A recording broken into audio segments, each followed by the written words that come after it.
días.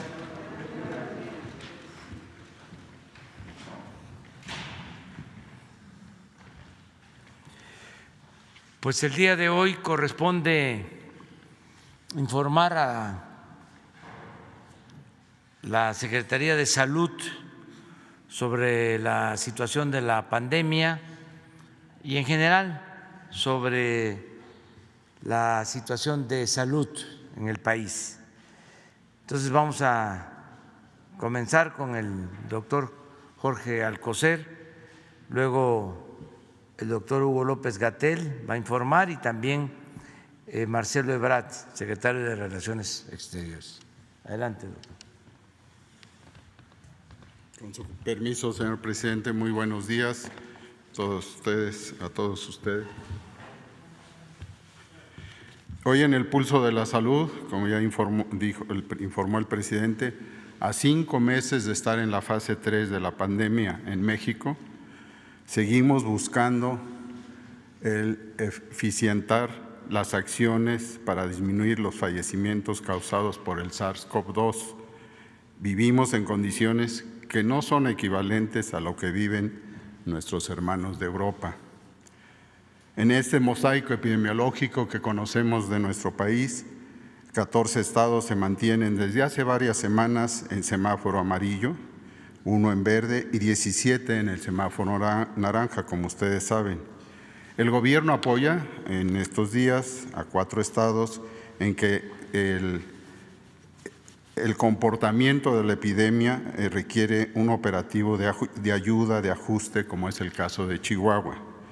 Sin embargo, la pieza fundamental para el éxito de esta participación, para esta acción, es la población, que con su comportamiento mantiene el equilibrio entre lo social y lo sanitario, que es lo que realmente se puede complicar.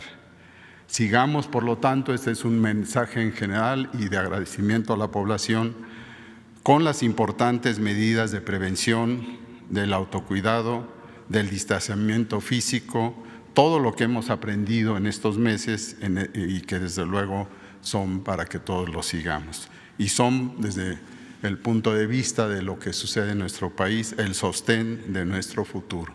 Para ello, hoy Hugo López-Gatell presentará el informe técnico y además lo ampliará algunos de los puntos que me estoy refiriendo para que tengamos una visión actualizada de lo que está en nuestro país siendo superada y desde luego con los cuidados requeridos. Muchas gracias.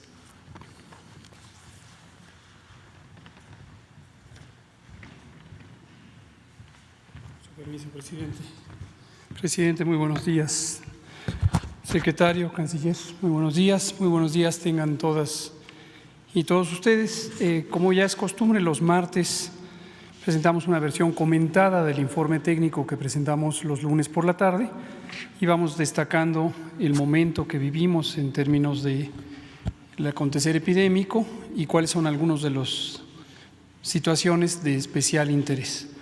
Entonces, si me pasan la primera diapositiva, brevemente recordamos que en estos 149 días transcurridos desde el 1 de junio, el proceso ha sido un proceso gradual, observado, controlado, de desconfinamiento, y todo esto le llamamos la nueva normalidad, y que aquí lo que es muy importante es regular de una manera cuidadosa el proceso de apertura de las distintas actividades sociales, económicas, que involucran a personas en el espacio físico. La siguiente, por favor. Como ya dijo el doctor Alcocer, aquí está el mapa del riesgo COVID. Este mapa se revisa todas las semanas, se utilizan 10 indicadores que van marcando cómo está ocurriendo la intensidad epidémica, la capacidad de los servicios, la utilización de los servicios de salud en cada entidad federativa. Es una sola metodología que fue consensuada con todas las entidades federativas y que permite ir guiando el proceso de desconfinamiento. Este semáforo no pretende en ningún momento ser una calificación a la respuesta que hacen las autoridades estatales de salud, sino simplemente indicar cuál es la intensidad epidémica. La siguiente. En la síntesis del informe técnico utilizamos esta curva epidémica, esta gráfica que representa la frecuencia o la cantidad de casos que se registran por semana, y lo que nos muestra es variaciones que van ocurriendo a lo largo de la epidemia. Como habíamos comentado en muchas otras ocasiones, los cambios en una curva epidémica dependen de la ocurrencia del fenómeno y no necesariamente debemos albergar la expectativa de que solamente suba en un momento dado la frecuencia de los casos y después solamente baje. Lo hemos demostrado una y otra vez al presentar las curvas epidémicas de múltiples naciones y también las de las 32 entidades federativas de nuestro país, y hemos destacado que tienen patrones de ocurrencia muy variables. Algunas ciertamente llegaron a un punto máximo, en general cerca de la última semana de julio, que es la semana 29 del año, y posteriormente bajaron, pero la gran mayoría han tenido subidas y bajadas, múltiples picos epidémicos, y esto depende de cómo van ocurriendo los contagios. A su vez, los contagios dependen de qué tan intenso es el contacto físico entre personas. Recordar siempre que COVID-19 es una enfermedad que se transmite por la vía respiratoria. Entonces, contacto físico no es el hecho de tocarse, sino es el hecho de estar cercanos con nuestra vía aérea, generalmente 2 metros o menos. Eso aumenta el peligro, aumenta el riesgo de contagio. Si mantenemos la sana distancia, precisamente por eso le llamamos así, más de 2 metros de distancia, la probabilidad de ser contagiados a partir de una persona enferma disminuye importantemente. En la curva, entonces, lo que vemos son algunos indicadores que comentamos todos los días. Uno que está en la casilla en naranja del lado derecho de la diapositiva es el porcentaje de positividad, y se ve también esta línea naranja que está en la gráfica. Habíamos llegado a una positividad de 49% en la semana 29 y posteriormente ha ido disminuyendo hasta llegar a un mínimo de 37%, y ahora ha tenido alguna fluctuación que llegó a 40%. El resto son las columnas. Lo que muestran es en la parte baja, que se ve de color ocre, o en algunas pantallas se ve de color gris, son el número de casos confirmados por semana, y lo que se ve en la zona verde es el número de personas que, teniendo los síntomas compatibles con COVID, resultaron negativos a la prueba diagnóstica por laboratorio. 4 de cada 10 resultan positivos y 6 de cada 10 resultan negativos. La siguiente, por favor. En esta curva lo que se ve es precisamente esas variaciones que se van teniendo a lo largo del tiempo. Noten ustedes que llegamos en la semana 29 al punto máximo, después hemos tenido descenso, meseta, y de la semana 39 a la 41 tuvimos un incremento en el número de casos. Posteriormente, de la 41 a la 42, que es la que estamos presentando hoy como semana más reciente, en este momento vivimos en la semana 44 y presentamos la información de 2 semanas atrás por las razones ya extensa y detalladamente explicadas. Son los datos estables y tenemos una reducción de menos 6%. Es esperable que a lo largo de la semana esta reducción se pudiera perder, menos 6, menos 5, menos 4, podríamos llegar incluso a tener un incremento, ojalá que no tan importante como el de la semana previa, que fue de 10%. Pero si llegamos al final de la semana, que es el sábado, teniendo un incremento quizá leve de 2 o 3%, significará que vamos entrando a esta zona de meseta, con la posibilidad de que posteriormente empiece a disminuir la epidemia. 4% de los casos, que son 45.896, es la epidemia activa, son los casos de los últimos 15 días. Todos los demás, que se estima en más de 1.037.000 personas, son personas que en su momento estuvieron enfermas y que pudieron haber perdido la vida, lamentablemente, como ocurrió en más de 89.000 personas, o haberse recuperado, como ha ocurrido en 655.000. La gran mayoría de las personas enfermas de COVID-19 afortunadamente se recuperan en aproximadamente 10 a 14 días, dejan de ser contagiosas y tienen ya un restablecimiento de su organismo por completo. Algunas, en un porcentaje también de quienes estuvieron hospitalizados, requieren una prolongada recuperación, pero, insisto, no son ya personas que representen la capacidad de contagiar. La siguiente, por favor. En la mortalidad también hemos tenido variaciones. En general, llegamos a un punto máximo en la semana 27 y 28. Después tuvimos una reducción que ha sido sostenida hasta la semana 41, y en este cambio entre la semana 41 y la semana 42 tuvimos un incremento de 5 puntos porcentuales. Si lo vemos en conjunto, esta curva epidémica de mortalidad, llegamos en la semana 28 a tener 5.292 defunciones por semana. Esto está por semana. Tuvimos más o menos 850 por día. Y posteriormente ha ido reduciéndose en 56 puntos porcentuales hasta la semana 42, donde tenemos 2.312 defunciones por semana. La siguiente, por favor. Más o menos en términos de la mortalidad, estamos en este momento teniendo la intensidad de mortalidad que teníamos en abril. En abril, que es cuando no había iniciado la fase 3, sino estábamos en la fase de transmisión comunitaria, la fase 2. Finalmente, en la parte hospitalaria tenemos también un cambio en la tendencia, en lo que va ocurriendo en el tiempo respecto a la utilización de los servicios hospitalarios. Habíamos llegado a un punto máximo de ocupación hospitalaria también en la semana 29 de 18.223 personas hospitalizadas por infección respiratoria aguda grave, y llegamos a reducir hasta 9.927.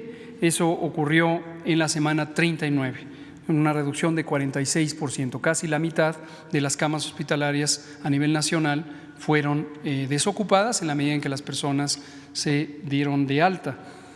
Pero hemos tenido desde entonces y hasta la semana 42 un aumento, y por lo tanto ahorita si lo comparamos con el punto máximo, la reducción en este momento es de 36%.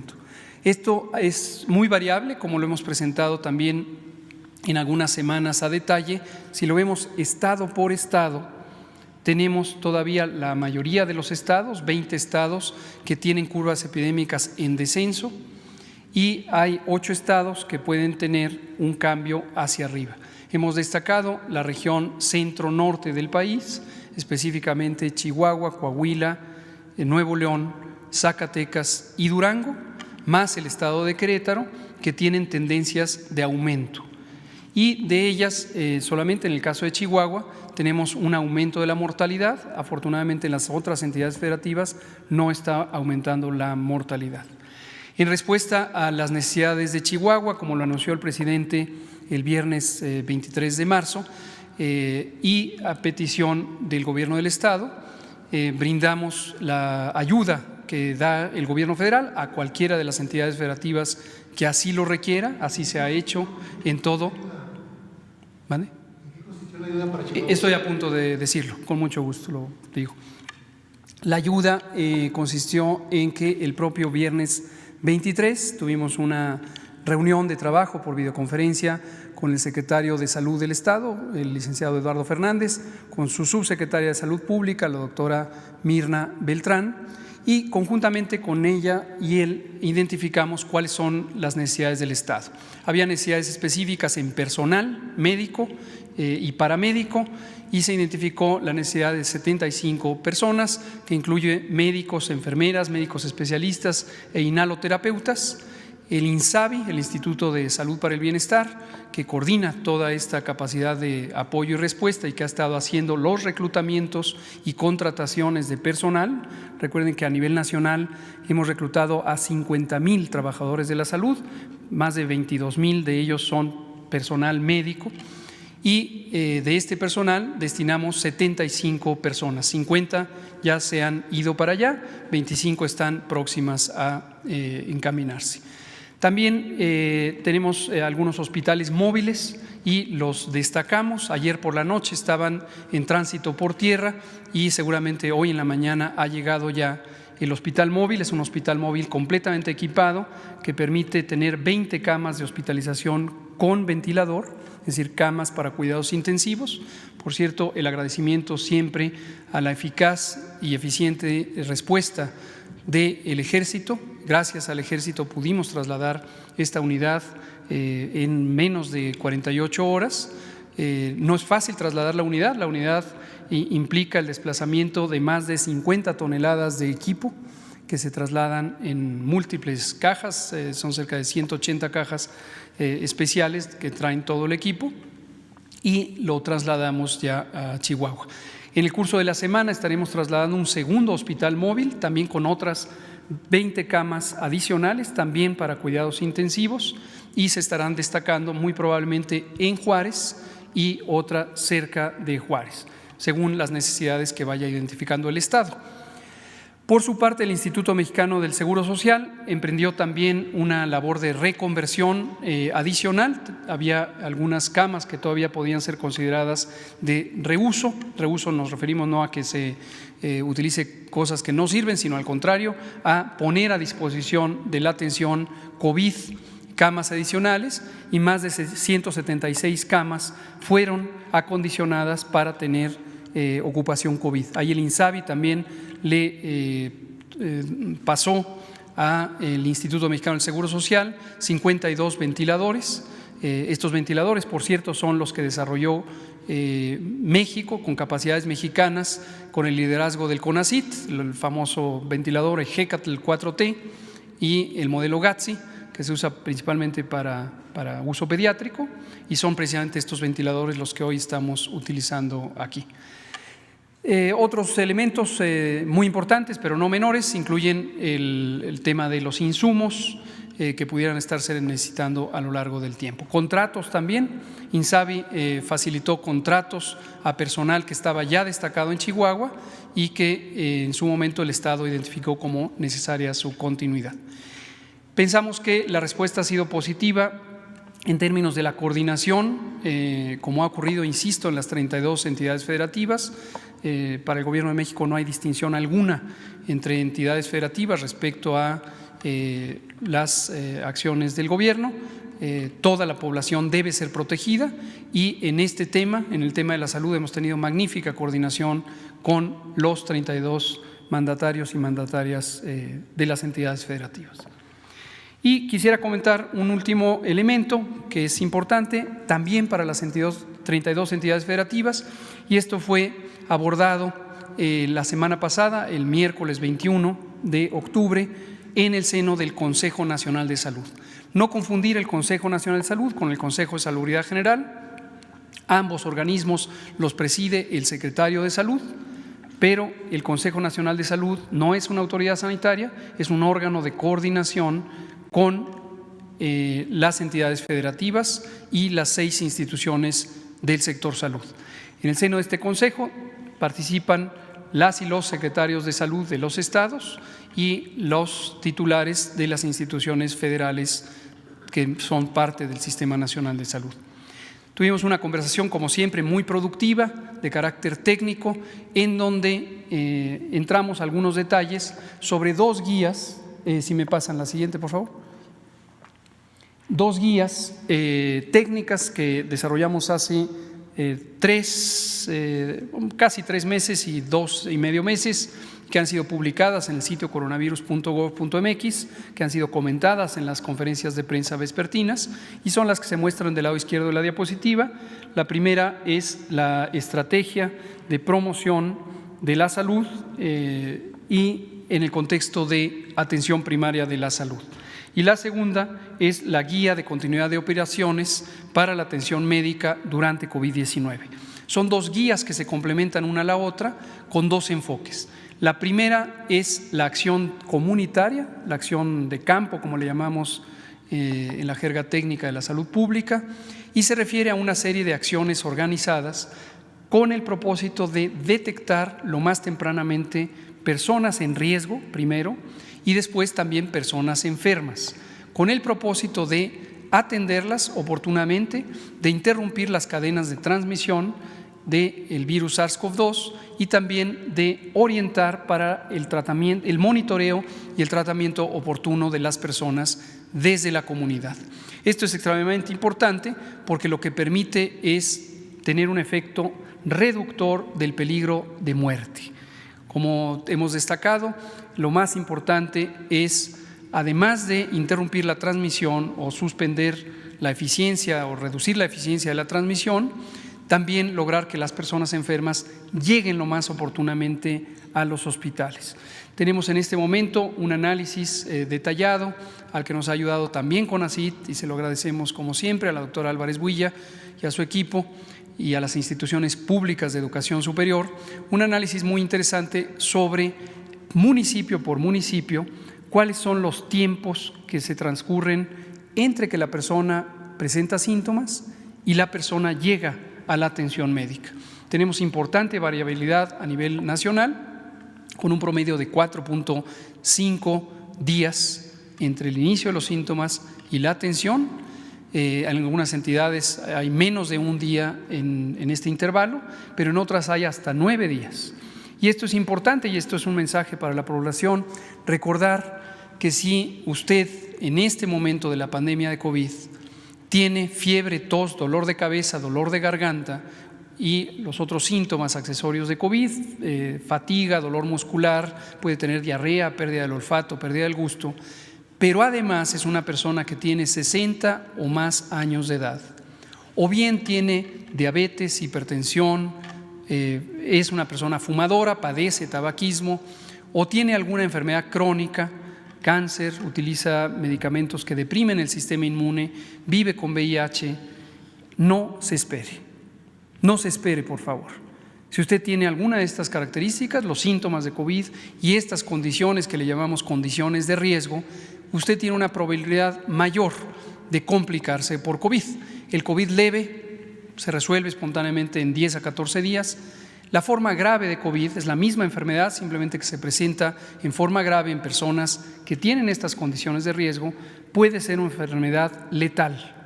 Entonces es muy importante que no se espere, que acuda a atención médica para que se le valore y se identifique si está o no teniendo complicaciones. Y si las está teniendo, existen muchos elementos por resolver y puede requerir eventualmente una hospitalización temporal, y con ella va a tener una mayor probabilidad de recuperarse.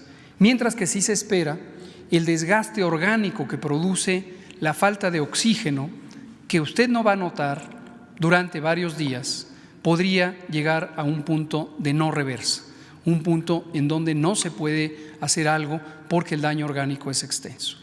Entonces decíamos, de esta guía nos permite detectar oportunamente, y en la segunda guía lo que se establecen son los criterios técnicos para la reorganización y optimización de las instalaciones hospitalarias. Veamos en un par de diapositivas estos conceptos. En la atención primaria de la salud, eso es lo que quiere decir ahí, APS, redes de atención primaria de la salud, desde el primer nivel de atención, es decir, las brigadas comunitarias y los centros de salud comunitarios, tenemos un enfoque territorial en el que interesa hacer un barrido comunitario. Promotores y promotoras de la salud, epidemiólogos y epidemiólogas de campo, van recorriendo la comunidad para investigar si en las casas existe alguien que ha tenido los síntomas de COVID, si alguien que tiene las condiciones de riesgo, y se le asesora, se le orienta y se le refiere. Si alguien tiene los síntomas, también se le hacen las pruebas diagnósticas. Este modelo aquí en la zona centro del país, ustedes que viven aquí, lo han conocido por el programa de detección, protección y resguardo que tiene la Secretaría de Salud de la Ciudad de México desde hace un poco más de 3 meses. En 25 de las entidades federativas este programa ha sido establecido con esta guía federal, y hemos procurado dar asesoría a los estados y orientar para que se armonicen los métodos. En la parte clínica también interesa utilizar mecanismos de asesoría como telesalud, es decir, a través de dispositivos electrónicos, asesorar. Algunas instituciones como Pemex usan también esto desde hace cerca de 5 meses para asesorar a las personas enfermas en inquietudes que pueden tener sobre su manejo médico. Y las redes integrales de servicios lo que implican es facilitar que otros servicios públicos que pueden ser relevantes para el cuidado de la salud, servicios de salud reproductiva, continuidad de tratamiento de las enfermedades crónicas, se mantengan. Es sumamente importante que las personas enfermas de enfermedades crónicas mantengan un buen control, el control de la glucosa en las personas diabéticas, el control de la presión en las personas que padecen hipertensión, etcétera. Y destaco también la importancia de la coordinación sectorial.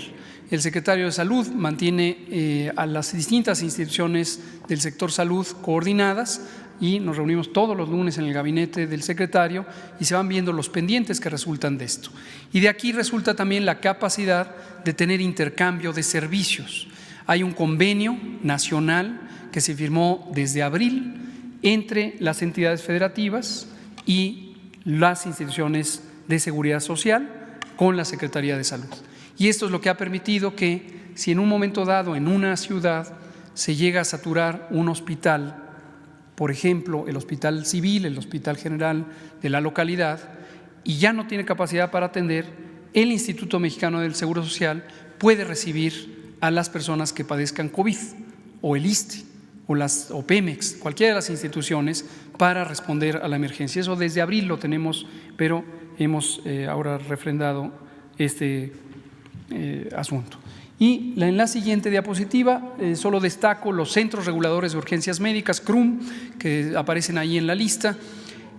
Los CRUM son unidades de atención telefónica que permiten la identificación pronta de dónde hay un hospital vacío. Y aquí otro mensaje para la población: ha habido a veces inquietudes en una localidad, en una ciudad, que resulta que encuentran el hospital saturado. Y las personas se inquietan y dicen: ¿cómo? En la conferencia vespertina nos dicen que tienen disponibilidad de camas, yo veo el hospital completamente lleno. Por supuesto que puede ocurrir que un hospital en particular, o 2 o 3, estén llenos, porque esto es muy dinámico, es muy cambiante. 911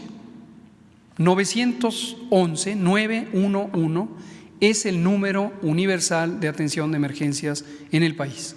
911. En el 911, que es un conmutador nacional que está regionalizado, se encuentra la información para referir a las personas a qué hospital de su localidad se encuentra disponibilidad de camas. Entonces, no perder tiempo en andar peinando la zona, recorriendo la ciudad en busca de hospitales vacíos. 911. Localmente también las entidades federativas han puesto a disposición números de emergencia. Por ejemplo, en la Ciudad de México es el de Locatel, pero que es universal, es 911. Y a través de este sistema, el CRUM, Centro Regulador de Urgencias Médicas, se canalizan a las personas en los sitios donde hay disponibilidad. La última diapositiva, lo que quiero mostrar es la optimización del uso de la infraestructura hospitalaria. Si bien en algunas entidades federativas en este momento tenemos incremento en el número de personas hospitalizadas, en otras tenemos hospitales que prácticamente ya no tienen necesidad de atender a personas enfermas porque ya no están llegando personas con infección respiratoria aguda grave. Y para poder usar las instalaciones hospitalarias, pero además optimizar la calidad de atención, analizamos conjuntamente con las 32 secretarías estatales de salud cómo podíamos disponer la priorización de los hospitales. Lo que se ve en la diapositiva es la lista de las unidades médicas de la red IRAG. IRAG quiere decir infección respiratoria aguda grave. Llegamos a un máximo de 970 hospitales que tenían un máximo de 35.196 camas y además 15.003 camas de atención de medicina crítica. Hicimos una lista de acuerdo a la intensidad del uso y de acuerdo a los indicadores de desempeño, cuáles eran aquellos hospitales que estaban logrando tener una mayor cantidad de personas que egresan por mejoría, por curación, por recuperación. Y las identificamos como prioritarias, esto para cada estado, y al interior de cada estado la autoridad sanitaria estatal definió en qué ciudades estaban estos hospitales para priorizarlos como centros de atención avanzados. El resto tiene dos disposiciones. Una es centros de atención temporal. Hay unidades de atención temporal que pueden dar, por ejemplo, ventilación,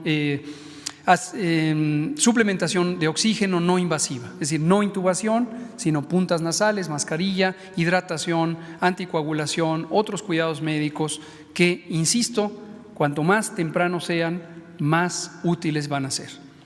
Y el segundo grupo es camas que han sido reasignadas para la atención del resto de los padecimientos que son no COVID. Entonces, en suma, tenemos un periodo intermedio de cambio en la tendencia de la epidemia. Esto es principalmente a expensas de 5 o 6 entidades federativas. Otras ya están de salida, se puede decir, en este primer ciclo epidémico, y en general optimizar la atención es lo más oportuno para salvar vidas. Pero dependemos de la colaboración de la población y le pedimos nuevamente a la población mantener conciencia del riesgo y seguir las indicaciones locales, mantener la sana distancia, utilizar su cubrebocas en espacios cerrados en donde no se puede conservar la sana distancia, lavarse las manos repetidamente y si tiene síntomas de COVID y enfermedades crónicas, acudir lo más rápidamente posible a los hospitales designados. Use el 911 para orientarse donde hay hospitales disponibles.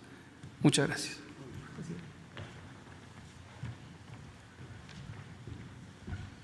Con su permiso, señor presidente, buenos días, señor secretario, señor subsecretario, señoras, señores. Procedo a darles el informe de esta última semana. Bueno, en primer lugar, informarles que siguiendo los avances que se lograron en materia de acceso universal a vacunas, México está promoviendo junto con los países de América Latina, la CEPAL y otros países del mundo, que la ONU pueda ocuparse de la recuperación económica. Es cierto que hoy por hoy el tema prioritario pues, es controlar la pandemia y salvar vidas, pero al mismo tiempo tenemos que preparar la recuperación económica y la inversión para que no tengamos un aumento en las brechas de pobreza y desigualdad que tenemos en el mundo. Está prevista una sesión especial para diciembre que fue solicitada por el Movimiento de los Países No Alineados, en la que desde luego nosotros participaremos, y también se está valorando el que en 2021, si es que hay ya algunos puntos de acuerdo relevantes, pueda haber una Asamblea General extraordinaria solo para resolver qué se va a hacer para recuperar el crecimiento económico y reducir el tremendo impacto social que está teniendo esta pandemia en todo el mundo. Entonces, este planteamiento ya se ha hecho y les estaremos informando, porque así como hay que atender, y así lo ha manejado el presidente López Obrador en varias intervenciones, hay que atender los efectos de la pandemia, tenemos que apresurarnos para tener una vacuna segura, tenemos que reducir el número de personas que pierden la vida. Al mismo tiempo también tenemos que ocuparnos de una recuperación económica global que no se va a lograr si cada país piensa solo en sí mismo. No va a ser suficiente con los trillones de dólares que Estados Unidos destine a la recuperación de su economía o a lo que haga la Unión Europea solamente o a lo que esté pensando hacer China, que ya anunció también sus medidas económicas, sino que se va a necesitar un esfuerzo mucho mayor. Entonces, el primer punto que les quería informar. Segundo punto, adelante por favor. Bueno, ¿en qué vamos con los avances en las vacunas? Simplemente reportarles cuál es el contexto global. Estados Unidos ya presentó su plan de vacunación, se están haciendo los planes de vacunación por entidad federativa y sus autoridades que nos tienen, como ustedes saben, informados cada día, están iniciando su programa de vacunación o lo tienen previsto así para cuando muy tarde el mes de enero. Si tienen una buena noticia respecto a vacunas autorizadas a fines de diciembre, lo harán a fines de diciembre y si no, en enero. ¿Cuál es el peor escenario? Que no se tenga una vacuna segura hasta el mes de marzo. ¿Cuál es el mejor escenario? Que se tenga a fines de diciembre una vacuna que funcione. Eso mismo es lo que ha informado la Unión Europea, especialmente la Secretaria de Salud de Alemania, que nos mandó ya también su información correspondiente, y algunos otros países del mundo. Síntesis, mejor escenario en el mundo hoy, plan o programa nacional de vacunación, en el caso de Estados Unidos los estados, en el caso de Alemania serán también sus regiones, el equivalente a estados. El mejor escenario, fines de diciembre. Peor escenario, fines de marzo.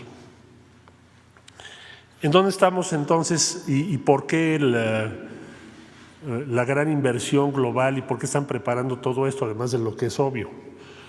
Porque lo que se quiere es cortar el impacto del invierno. Es decir, tener la vacuna en algún punto del invierno significa un cambio enorme para el curso que habrá de seguir esta pandemia. Entonces, ¿qué están pensando todos estos países? Y México también, que es la encomienda que tenemos, estar a tiempo en eso. Bueno, ahora, de las vacunas con las que estamos trabajando brevemente, les señalo qué novedades tenemos de AstraZeneca. Se reinició exitosamente la fase 3 en Estados Unidos, que estaba en pausa. Está por concluir la fase 3 en Brasil, Reino Unido y Sudáfrica. México ya ha venido avanzando, no les doy todos los detalles, para la transferencia de tecnología, que es muy compleja, porque recuerden ustedes que se va a producir en México. Y la producción nacional en tiempo y forma. O sea, la meta es tener lista la producción en México y en Argentina para que podamos en marzo tener la vacuna para su aplicación en el caso de México y en el caso de varios países de Latinoamérica. Con el apoyo, me faltó una cosita, con el apoyo muy importante del secretario de Hacienda y Crédito Público, a quien le agradecemos su seguimiento personal, así como a su oficial mayor, la oficial mayor de la Secretaría, hoy se formalizará el pedido para México en todos sus términos. Lo exige. Gracias. Pfizer. Bueno, Pfizer está terminando su fase 3, como les decía yo hace una semana, ya señalaron cuándo terminan su presentación con todos los elementos, que es manufactura segura, desde luego la efectividad de la vacuna y la seguridad de la vacuna, se presentará en Estados Unidos a más tardar la tercera semana de noviembre. Quiere decir que será en más o menos un mes. La Secretaría de Salud ha venido trabajando, detallando los instrumentos subsecuentes al acuerdo firmado, que ustedes ya conocen. Este debe formalizarse en todos sus términos antes del 12 de noviembre. ¿Por qué? Porque México quiere tener la certidumbre del acceso a esta vacuna antes de que presenten los resultados finales, porque una cosa es que lo tengas antes y otra cosa es que lo tengas después, como ustedes podrán verlo claramente. Y también con el apoyo de la Secretaría de Hacienda y de la Oficialía Mayor de la Secretaría se ha asegurado la suficiencia presupuestal para esta vacuna. Aquí sigue, por favor. En lo que tiene que ver con CanSino, con autorización de la COFEPRIS se llevará a cabo la fase 3 de estudio en México, como se había convenido. Se tiene que iniciar en la primera quincena de noviembre. La vacuna ya se ha aprobado con éxito en el ejército de China. Adicionalmente, las fases clínicas de prueba actual están en Pakistán, Rusia, Arabia Saudita, han dado resultados positivos. La Secretaría de Salud está también detallando los instrumentos subsecuentes al acuerdo que ya se firmó y que también deben formalizarse antes del día 12 de noviembre. Entonces, en los tres diría yo que vamos en verde para seguir los colores del semáforo. Bueno, por otro lado, decirles que en esta semana se suscribió un acuerdo importante con Japón. Japón nos donó equipos médicos por cerca de 600 millones de yenes, con la participación también de UNOPS, de la ONU. Es un equipo que nos va a servir muchísimo y estamos muy agradecidos con Japón por este convenio. La siguiente, por favor. En lo que hace a repatriación de mexicanas y mexicanos en el exterior, el número total a esta fecha son 17,947 mexicanas y mexicanos. La siguiente, por favor. Atención consular en Estados Unidos, las pruebas gratuitas continúan en todos los consulados que ustedes ven ahí. Eso ha tenido un impacto muy importante y vamos a hacer todo lo humanamente posible para poderlo extender. La siguiente, por favor. Y finalmente, actualizarles la ventanilla de la salud, pues ya tenemos ese número, 2,600,000 y de manera directa 571,000 personas en combinación con la Secretaría de Salud. Y eso sería cuánto, señor presidente. Muchas gracias por su atención. Muy bien.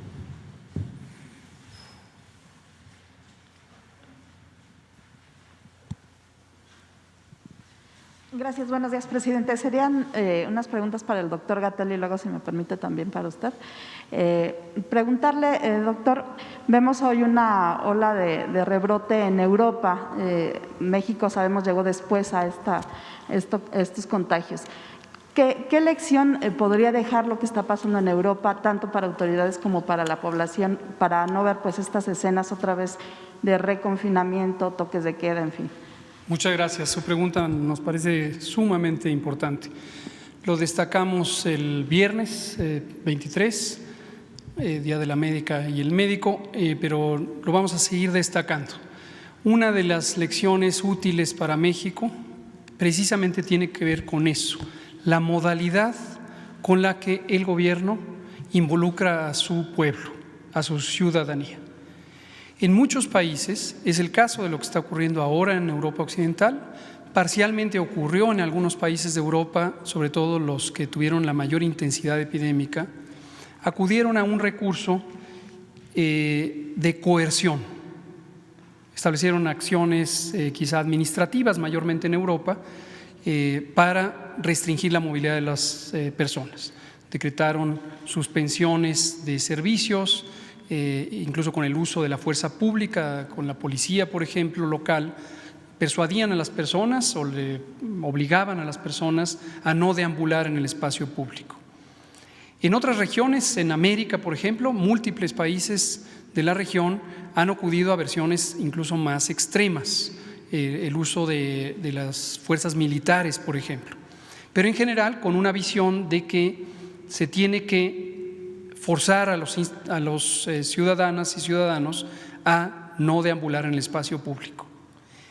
El Gobierno de México consideró este tipo de situaciones desde la planeación de su estrategia, desde enero. Estamos hablando de las primeras 2 y 3 semanas de enero.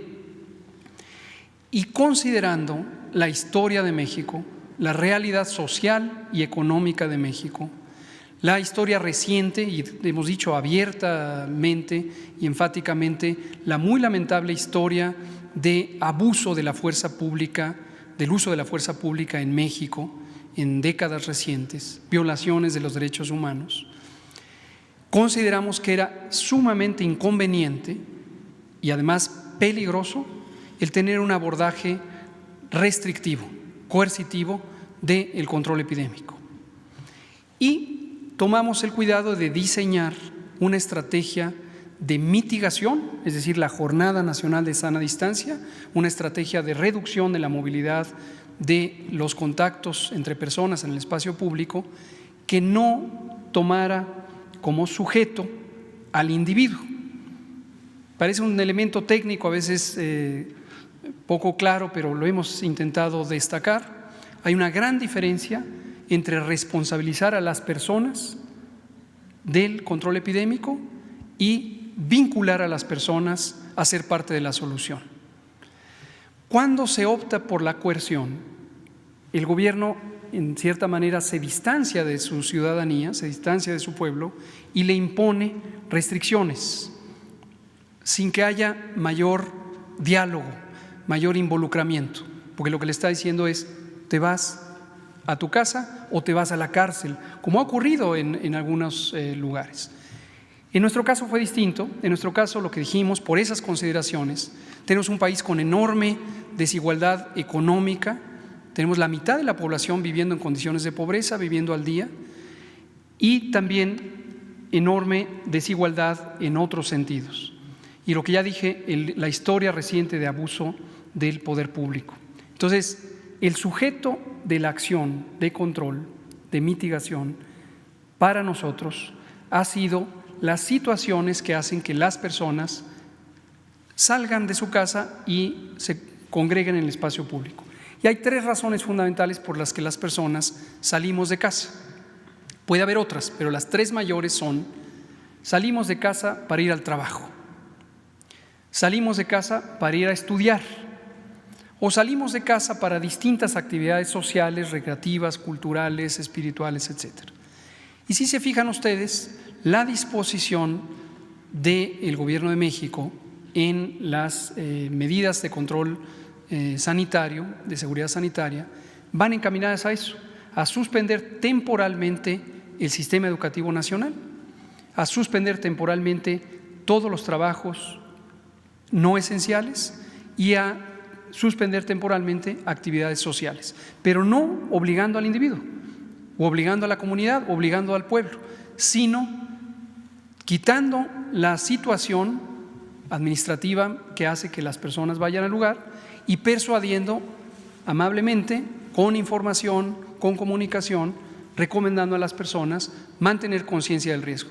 Más bien me refiero a la parte no de que el gobierno ordene, sino cómo evitar que se pare la economía por un rebrote de ese tamaño, vamos, no sé, quizá con nuevas medidas higiénicas, generalizar el uso del cubrebocas, en fin, ¿qué se podría hacer para no llegar a parar la economía completamente, no, claro, no a que el gobierno ordene? ¿Cómo no? Es que esta parte me parece muy valiosa también su segunda pregunta.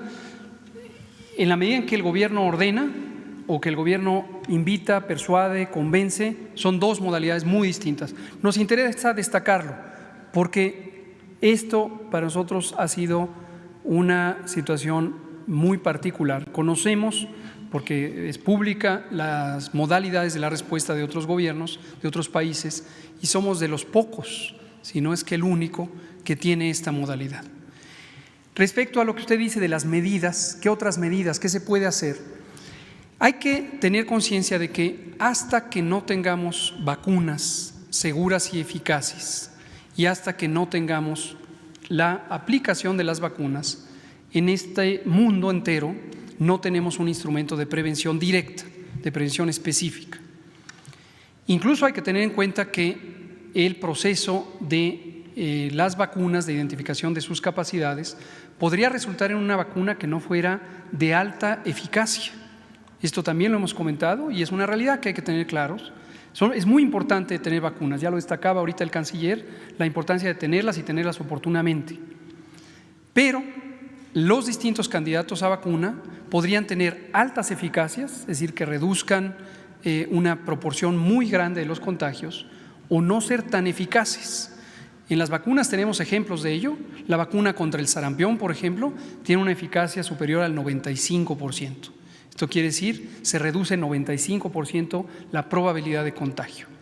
Pero tenemos otras vacunas, como la de la influenza, que tienen una reducción cercana al 40% en la probabilidad de contagio.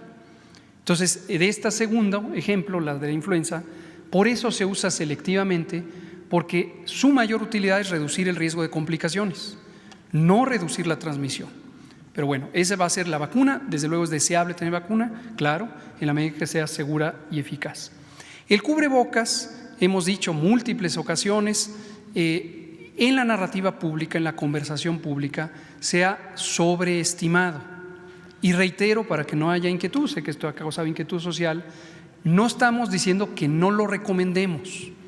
Lo que estamos diciendo es que la evidencia científica lo que muestra es que es un instrumento auxiliar, complementa a otras medidas.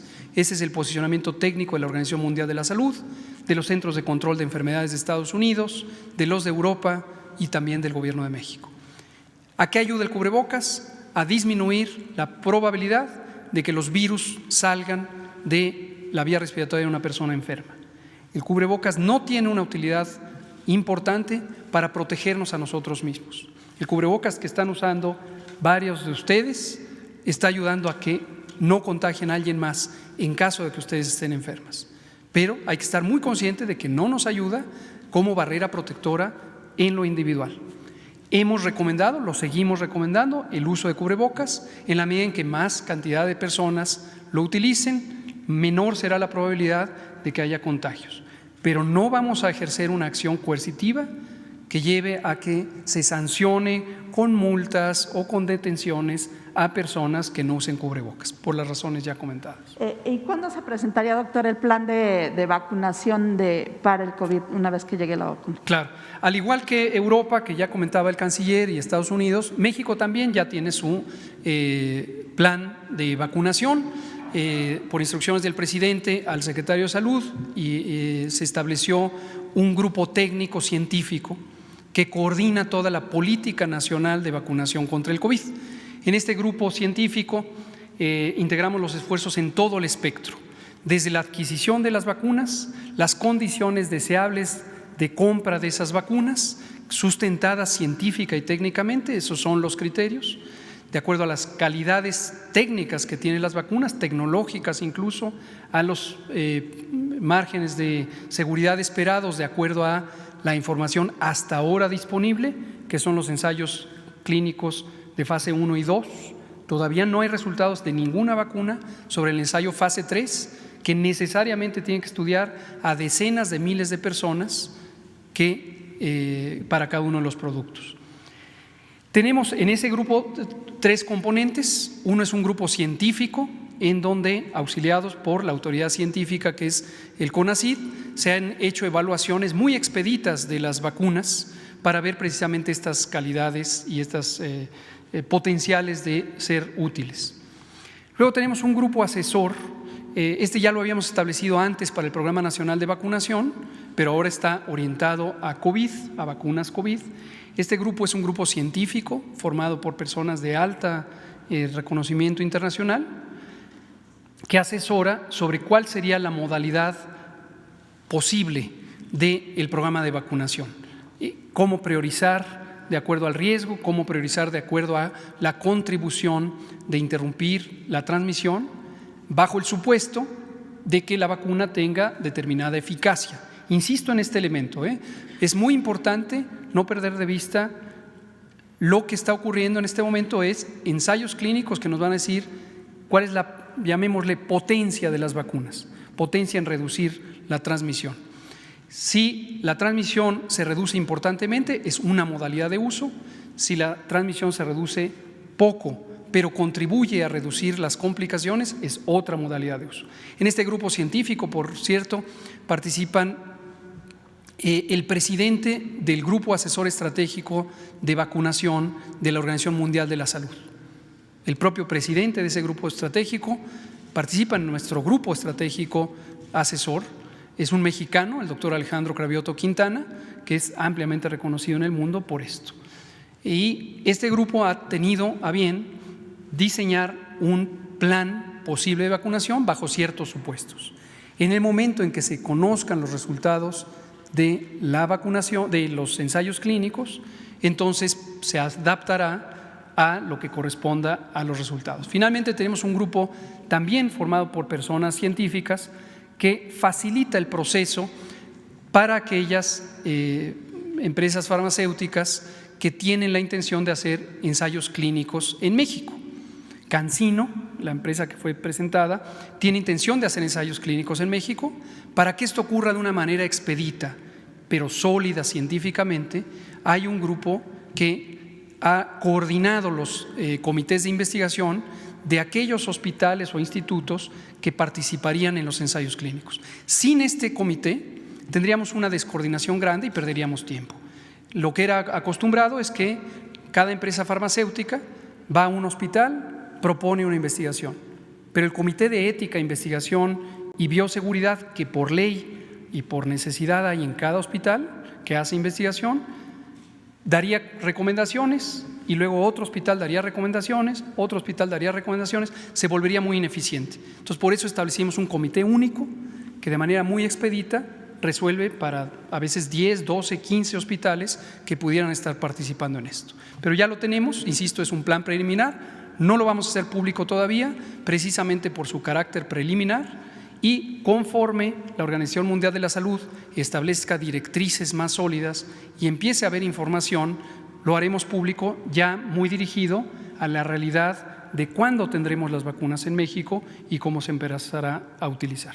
Gracias, doctor. Y finalmente preguntarle qué opina de que los senadores ahora responsabilizan a la Secretaría de Salud por haber dado el permiso para sesionar en Jicotencat de este contagio y la muerte incluso del senador lamentable. Muchas gracias también por preguntarlo. Ayer lo abordó mi colega, el doctor José Luis Salomía, ayer por la tarde. El Senado de la República sesionó el martes pasado y tuvieron una sesión larga de toda la madrugada en la sede antigua del Senado, en la calle Jicotencatl, y el presidente de la mesa directiva del Senado consultó a la Secretaría de Salud sobre sus protocolos de seguridad sanitaria. La Secretaría de Salud analizó con detalle sus protocolos, ya los conocíamos en la versión preliminar, pero verificamos que fueran vigentes los que estaban siendo presentados. Los comparamos con los protocolos de seguridad sanitaria para espacios públicos cerrados que la Secretaría de Salud estableció desde abril, desde marzo de hecho, y corroboramos que los protocolos específicos para los recintos del Poder Legislativo, en este caso el Senado, son compatibles, son congruentes con las recomendaciones de la Secretaría de Salud. Y emitimos una comunicación indicando esto. Hay dos elementos que es importante que todo el público sepa. Lo primero, el senador que desafortunadamente perdió la vida no se pudo haber contagiado ese martes en el Senado. ¿Por qué lo sabemos? Porque conocemos la realidad biológica del coronavirus y sabemos que el periodo de incubación es de 5 a 6 días. Y el senador, la propia noche que salió del recinto, ya tenía síntomas. Por lo tanto, al menos 5 a 6 días anteriores a la sesión es cuando se contagió. Y lo segundo que es importante es la respuesta de la Secretaría de Salud a la consulta del Senado. No fue sobre el estado de salud que guarda cada senador y senadora.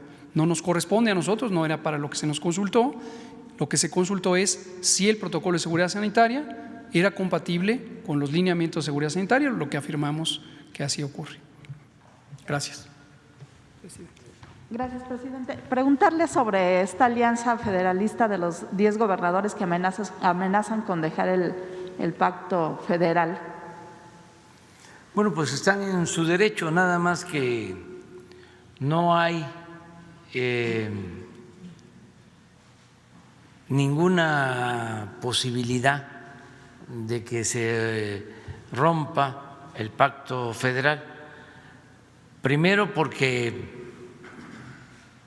si tienen vocación democrática, tendrían que preguntarle a los ciudadanos de los estados que gobiernan. Les recomendaría que apliquen el mandar obedeciendo.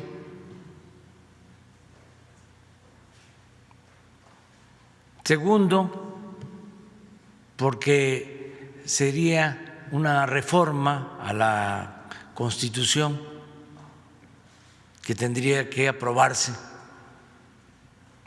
en el Congreso.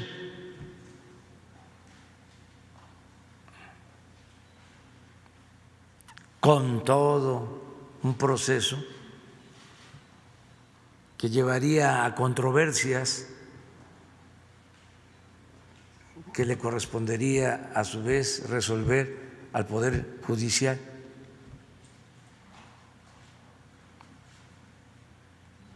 ¿Qué es lo que está sucediendo? Pues estamos en temporada de elecciones y entonces se están agrupando en contra nuestra, pensando que así van a tener votos.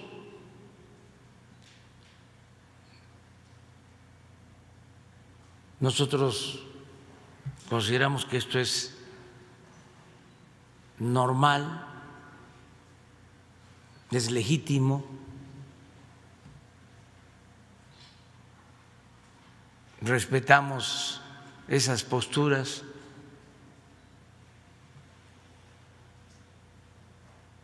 Y como le tenemos respeto y confianza al pueblo,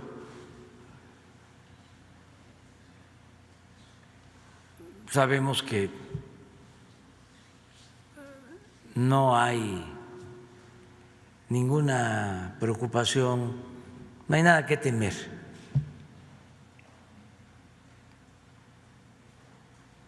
Porque la gente ya no se deja manipular, aun cuando a nuestros adversarios o a la oposición los medios de información le den todos los espacios, todo el tiempo.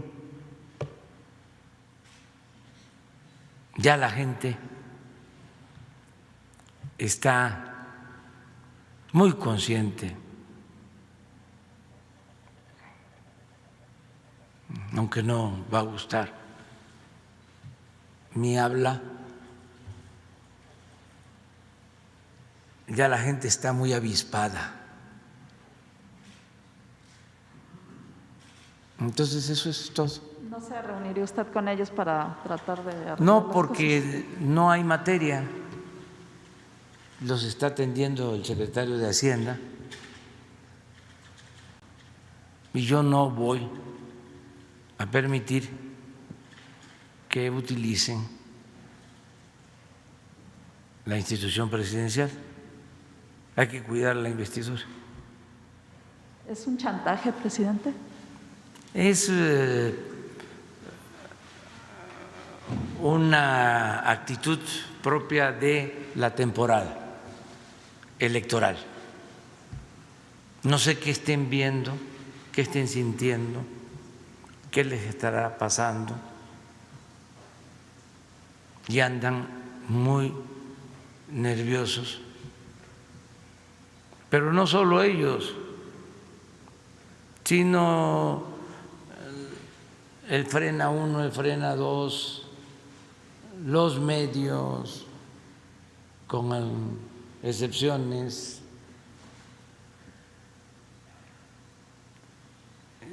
están buscando agruparse en contra de nosotros.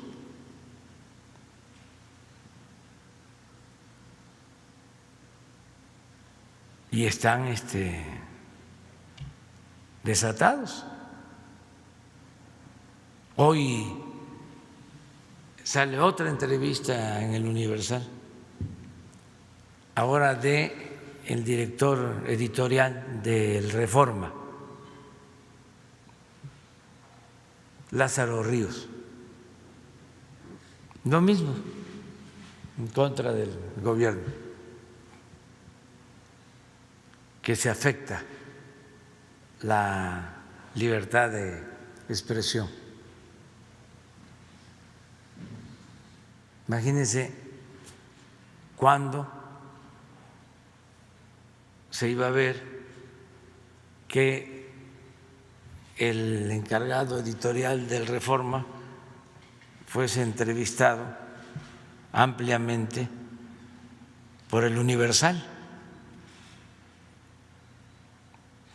Están trabajando de manera conjunta el Universal y el Reforma, Junco y Ili Ortiz, que no quieren venir aquí a acompañar a los de Frena, que por cierto están muy pocos quedándose. Los dirigentes están durmiendo en hoteles y en sus casas, y aquí se quedan nada más muy poquitos. Es muy escenográfico.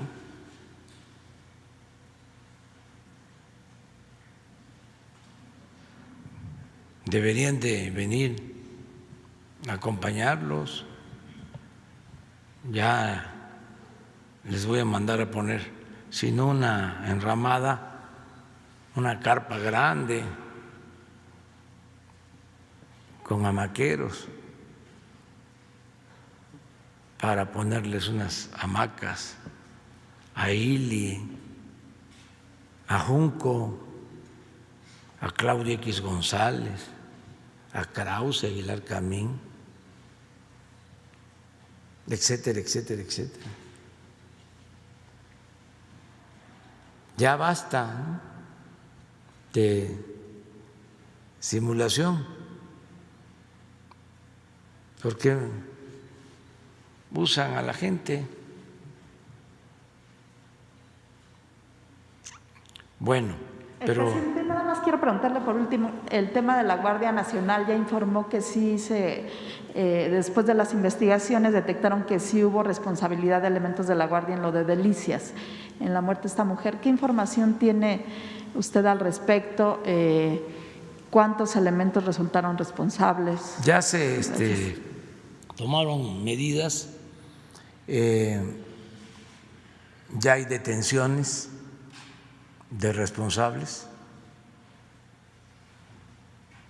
La misma Guardia Nacional actuó, desde luego, a partir de la investigación y de la resolución de la Fiscalía General de la República.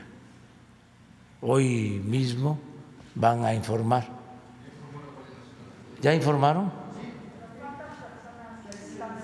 Sí, 6, pues es lo que informaron.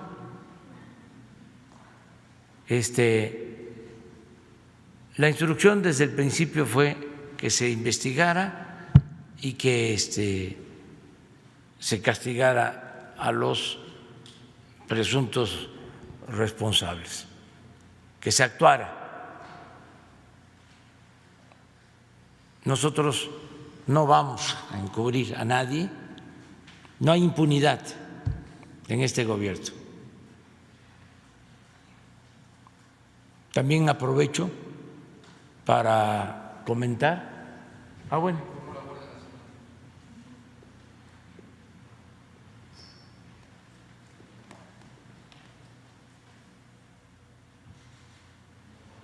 La Fiscalía realizó la investigación correspondiente a los lamentables hechos registrados el pasado mes de septiembre en Delicias, Chihuahua. Encontró elementos que hacen suponer la culpabilidad de algunos elementos de nuestra institución, está informando la Guardia Nacional. Por lo anterior, se cumplimentaron 6 órdenes de aprehensión contra el personal involucrado en un marco de legalidad y respeto a los derechos humanos. Cabe señalar que desde el primer momento se colaboró con las autoridades ministeriales para deslindar las responsabilidades. Reiteramos que en la Guardia Nacional no se tolerarán abusos o uso excesivo de la fuerza por parte de su personal, normando su actuación en el irrestricto respeto a los derechos humanos.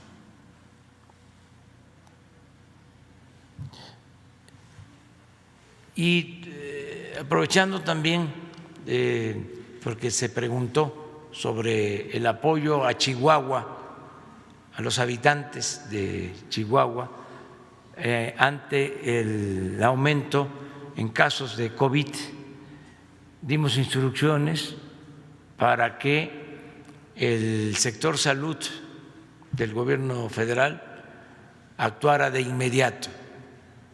Ya lo hizo la Secretaría de Salud y también el Seguro Social y el ISSSTE.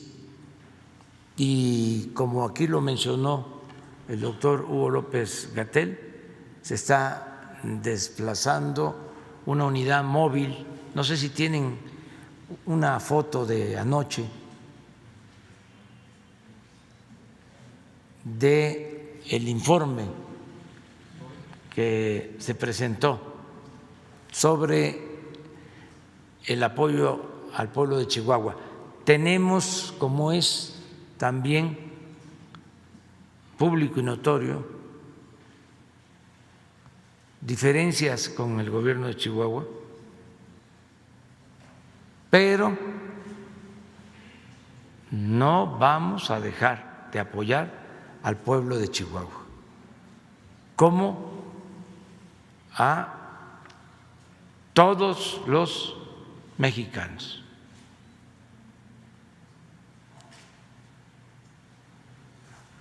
Eso debe de quedar muy claro. Lo dije antier, el domingo, en Nuevo Laredo. Pero me gustaría que, podría hoy en la tarde informar de toda la actividad de apoyo a Chihuahua en materia de salud. Por favor, porque se enviaron especialistas se envió equipo médico, ventiladores,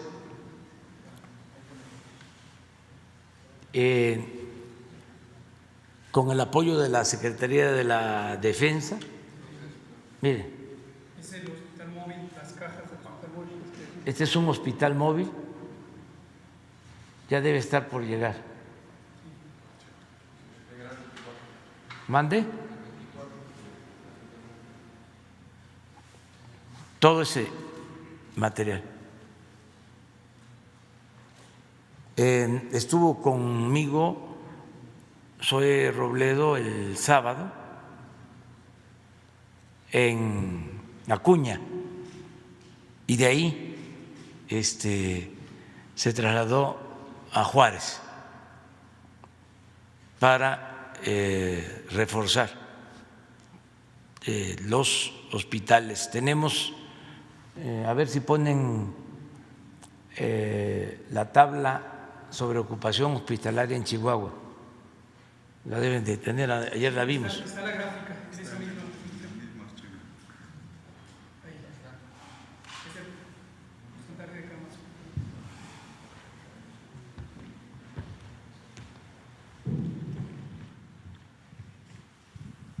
70% de ocupación general. Este es el incremento.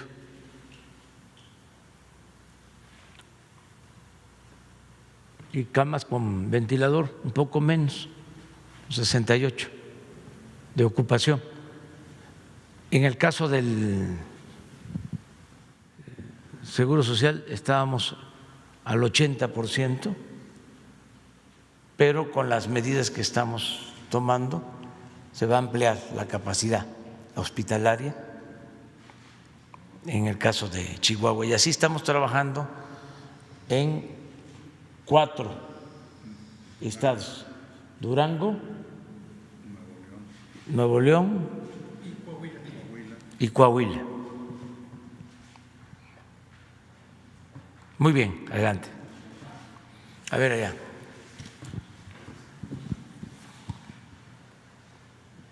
Buenos días, presidente. Paul Velázquez, desde Los Mochis. Ni uno más, ni un corrupto más en gobierno. 3 puntos, presidente, y en el primero solamente es un recordatorio a nuestro secretario de Salud, el doctor Alcocer.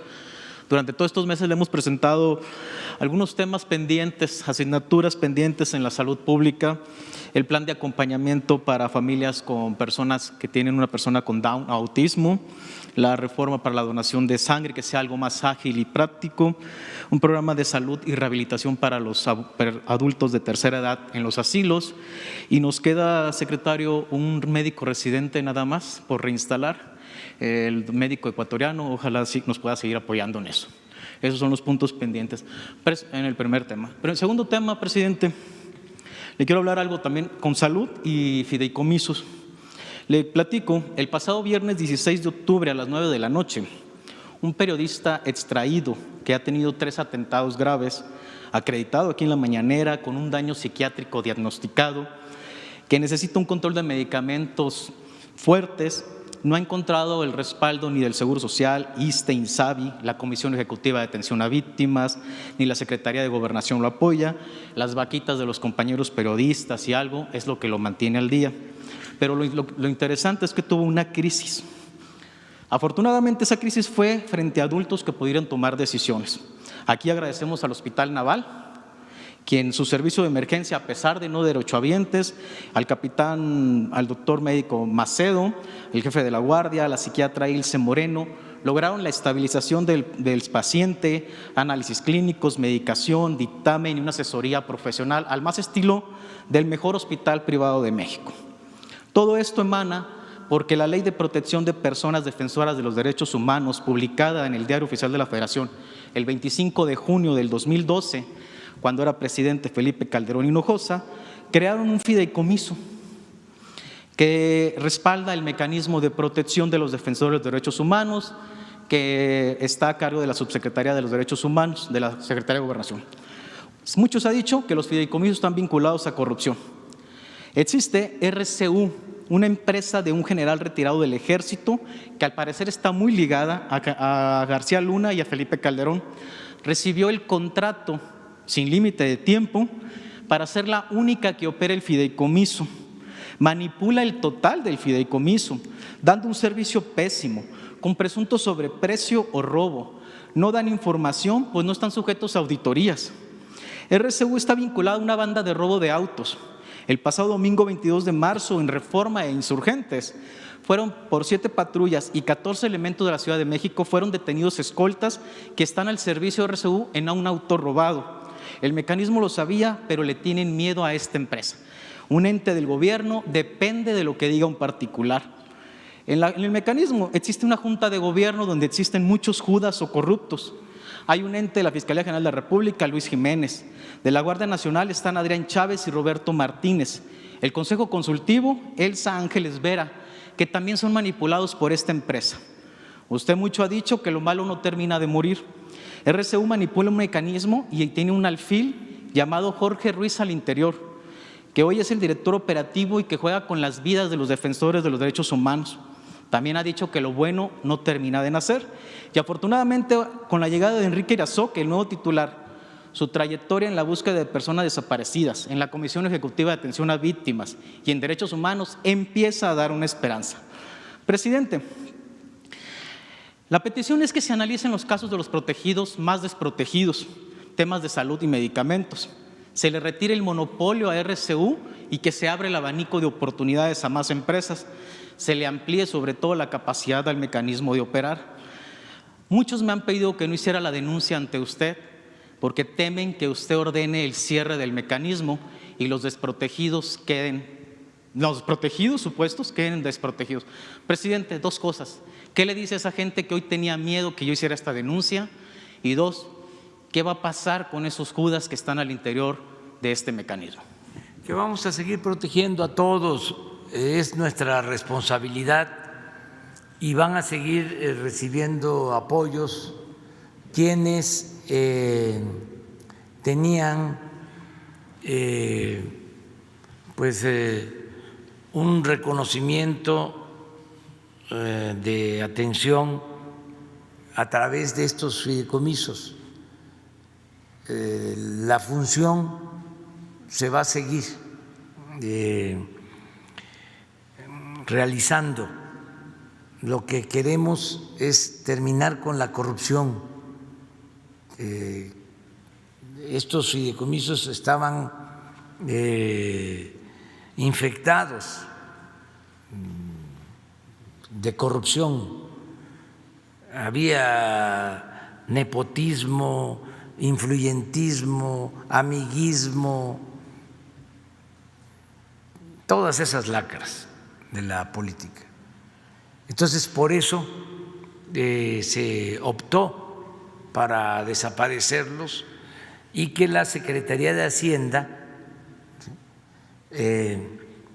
maneje los recursos y los asigne a las dependencias que van a dar estos servicios.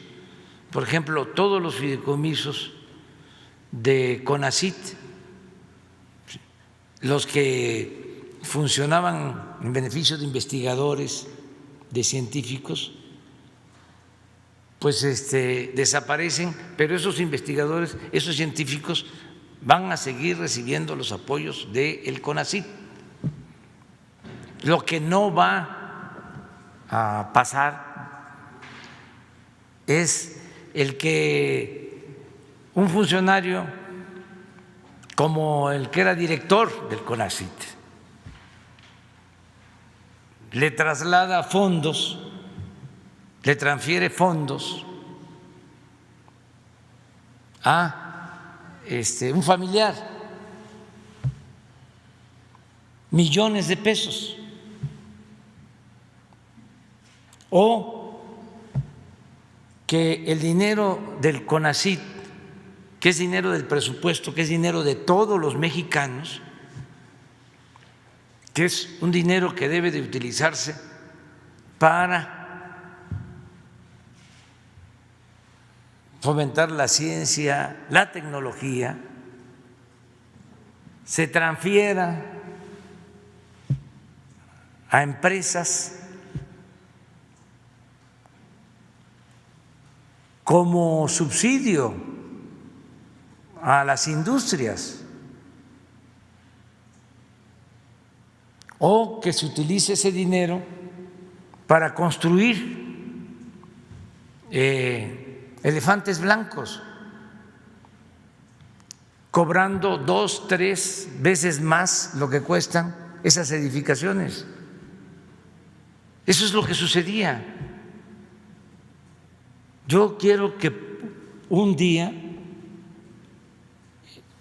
porque ya lo he dicho creo que 2 veces,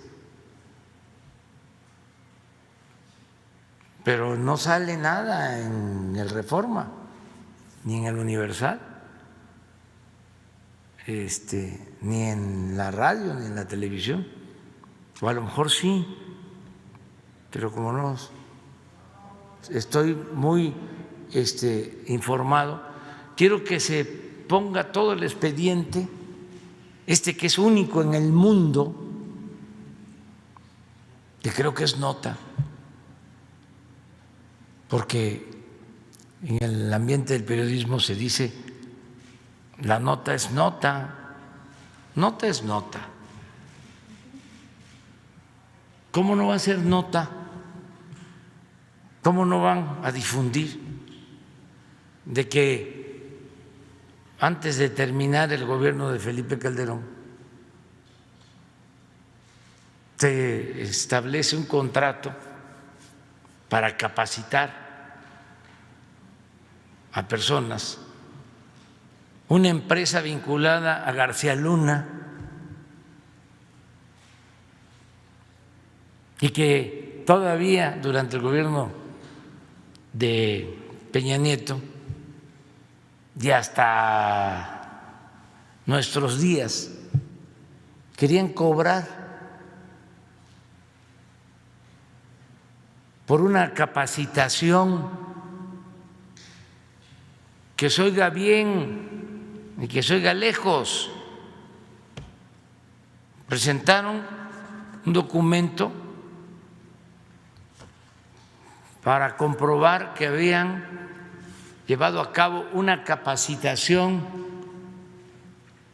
de 1 hora 37 minutos. 1 hora 37 minutos para capacitar a 3 personas. Y ese servicio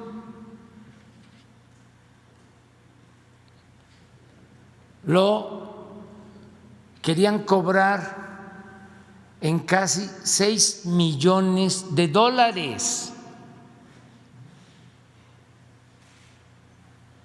5.900.000 y tantos mil dólares. ¿Cuánto? ¿Por qué no ponen la tarjeta? Eso es lo que defienden los opositores.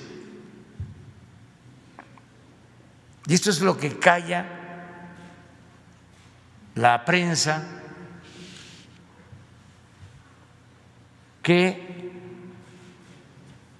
defendía al régimen de corrupción. A ver, ¿pero dónde está?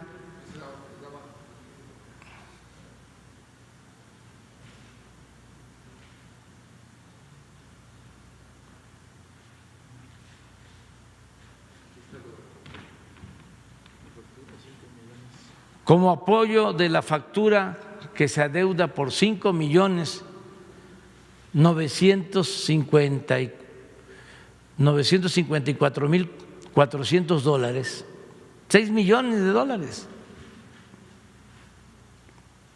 de fecha 15 de octubre de 19, el proveedor anexa como soporte documental la capacitación proporcionada el 28 de noviembre de 2019 con duración de 1 hora y 37 minutos a 3 participantes que no laboran ni han laborado en la dependencia.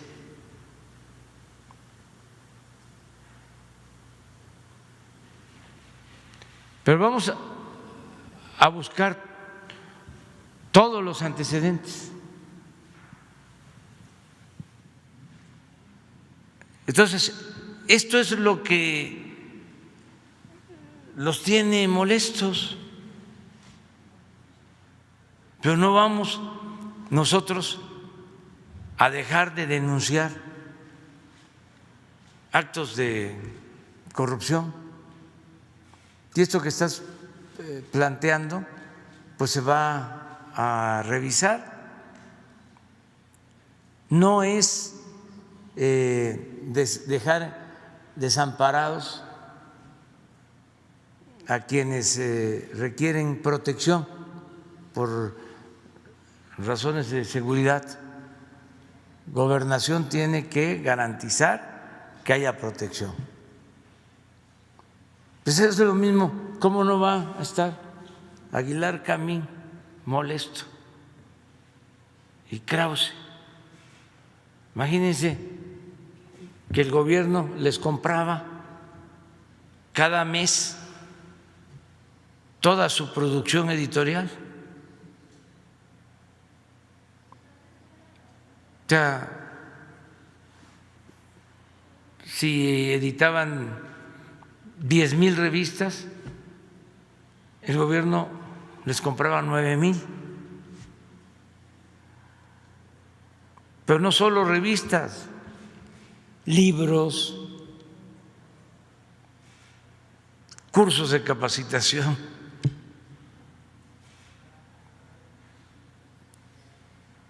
Entonces todo eso pues ya no se puede entregar como antes, porque el presupuesto es de todos, es del pueblo,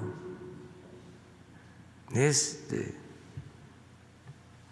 los que viven allá en la Tarahumara, en la Lacandona, en la Mixteca, aquí en la Guerrero, también de los que viven en las lomas, es de todos, es de todos. Y la justicia es darle más al que tiene menos, porque no puede haber trato igual entre desiguales. ¿Cómo le vamos a estar entregando dinero del presupuesto a los que ya tienen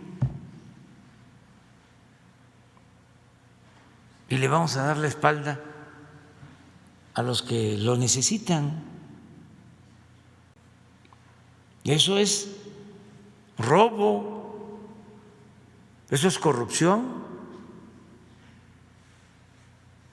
eso es pecado.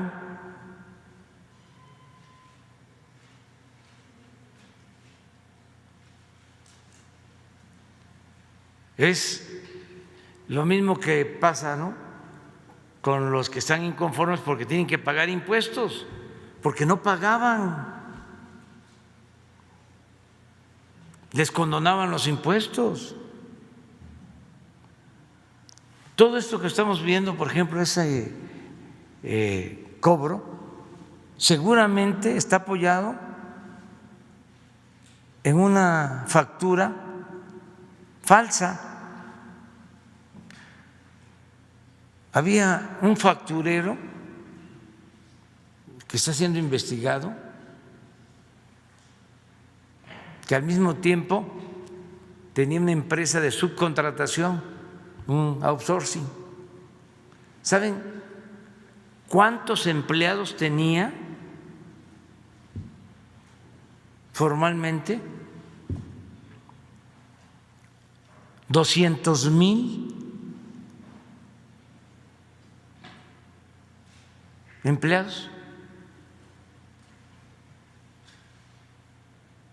para quitarle a las empresas la responsabilidad de pagarle lo justo a los trabajadores, para que no le cubrieran a los trabajadores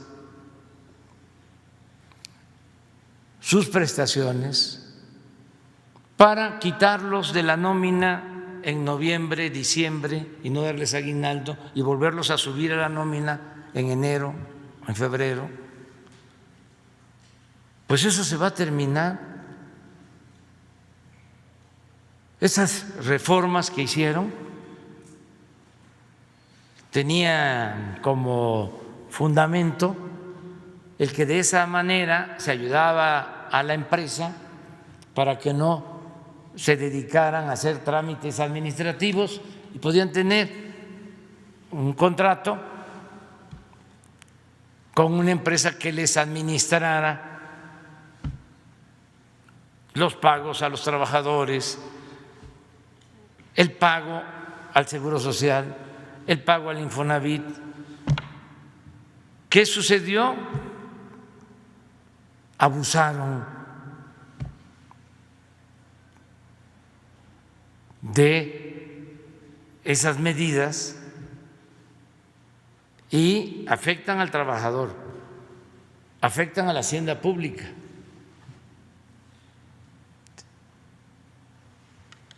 Afectan al desarrollo del país y se fomenta la corrupción. Voy a enviar una iniciativa de ley para que ese mecanismo desaparezca. O sea, va a ser otro tema polémico, lo adelanto, como los fideicomisos, pero tenemos que limpiar.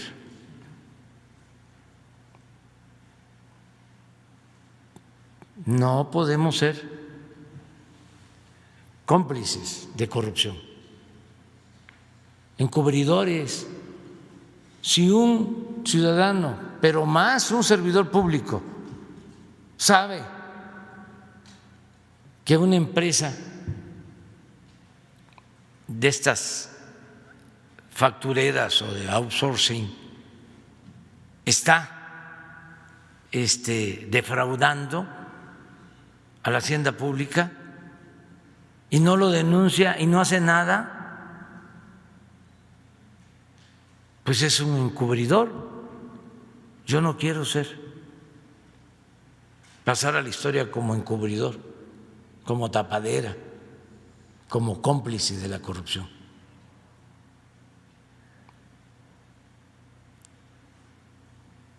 Todo esto es lo que está sucediendo en el país.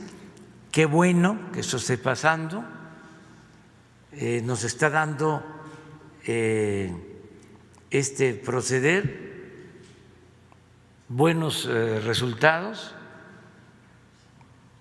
porque las empresas saben que hay en México un auténtico Estado de Derecho.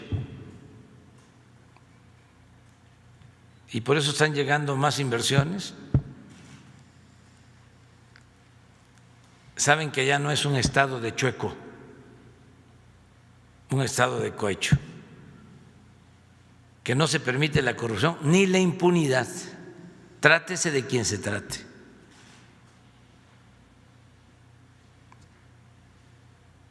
Por eso les dije a los expertos, tecnócratas, neoliberales, de que íbamos a caer por los efectos de la pandemia en la economía, pero que nos íbamos a recuperar pronto. Dijimos aquí, se pronosticó, va a ser una V, pues ya está recuperándose la economía en el país. Afortunadamente, ahí vamos poco a poco. Presidente, en las últimas 2 o 3 semanas las redes sociales se han invadido de lo que pudiera ser la peor pesadilla para cualquier familia. Niñas, jovencitas desaparecidas en todo el país están siendo levantadas. ¿Qué sabe el gobierno de México? ¿Qué está haciendo? ¿Qué va a investigar? ¿Y cuándo se podría presentar algo? ¿Qué le dice a esas familias, a esas madres que hoy tienen a una hija desaparecida y hay hasta audios en WhatsApp que están circulando que es para una red de prostitución? ¿Qué está pasando con esta pesadilla, presidente? Pues se atienden todos los problemas y desde luego los delitos diarios que se registran en el país. Sobre este tema en particular, no hemos tenido un informe como tú lo estás planteando, no se ha dado a conocer en el Gabinete de Seguridad y diario estamos atendiendo todo. De lo que pasa, por ejemplo, hasta en la madrugada de hoy, lo que pasó en la madrugada de hoy. Por ejemplo, aterrizó a la 1 de la mañana un avión con 1,5 toneladas de cocaína en el aeropuerto de Chetumal.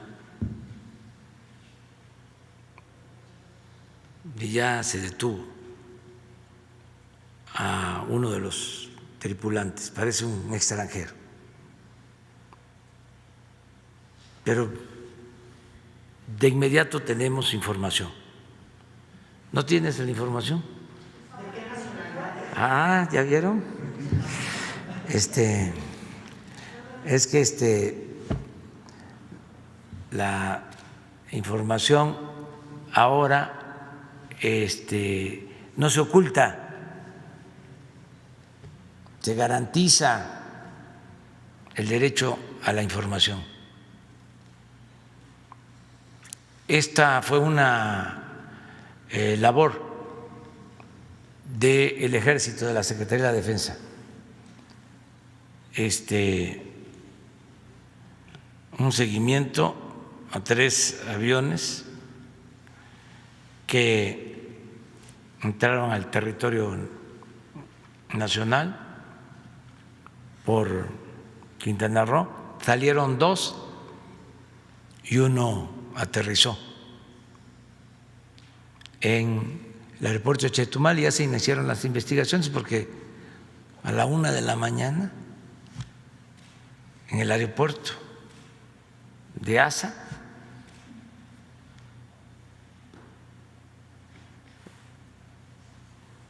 pero a ver si podemos mostrarles las imágenes.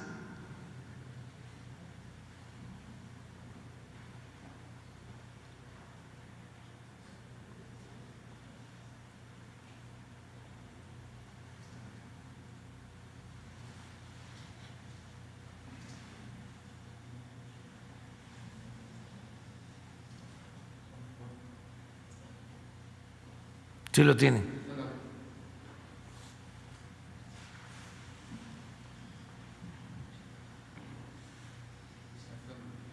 El cargamento. Salieron los pilotos, pero se tendió un cerco, parece que ya detuvieron a uno.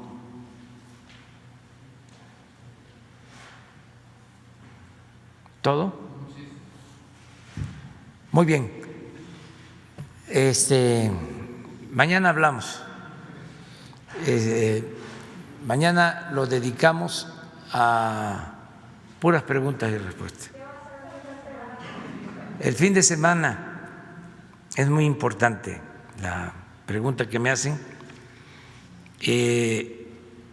Miren, es mucho el dolor que nos está dejando esta pandemia, porque son muchos los fallecidos, conocidos, amigos, Ahora fallece el senador Joel de Tlaxcala, una gente entrañable, un hombre íntegro, con convicciones. Me ayudó a fundar Morena en Tlaxcala. Maestro querido,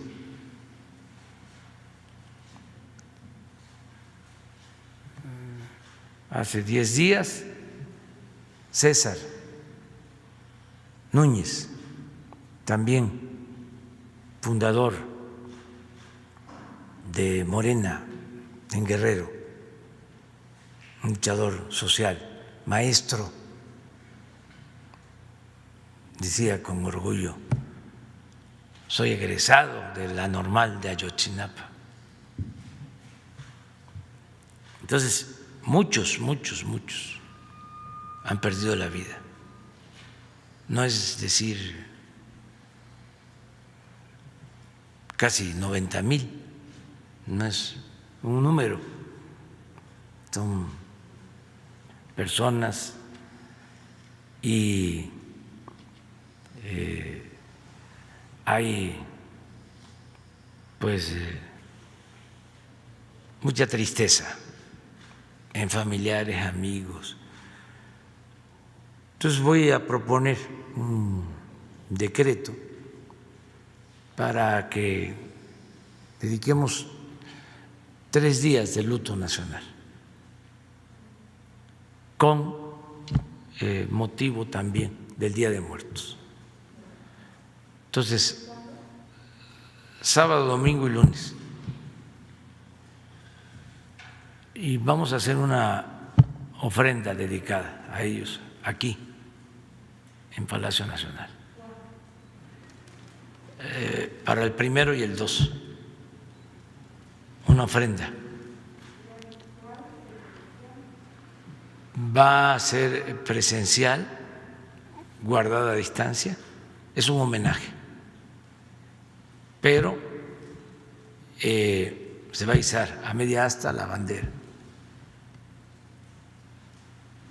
Sábado, domingo y lunes. No voy a salir, voy nada más a Morelos el viernes y me voy a guardar. Nada más voy a estar aquí por este homenaje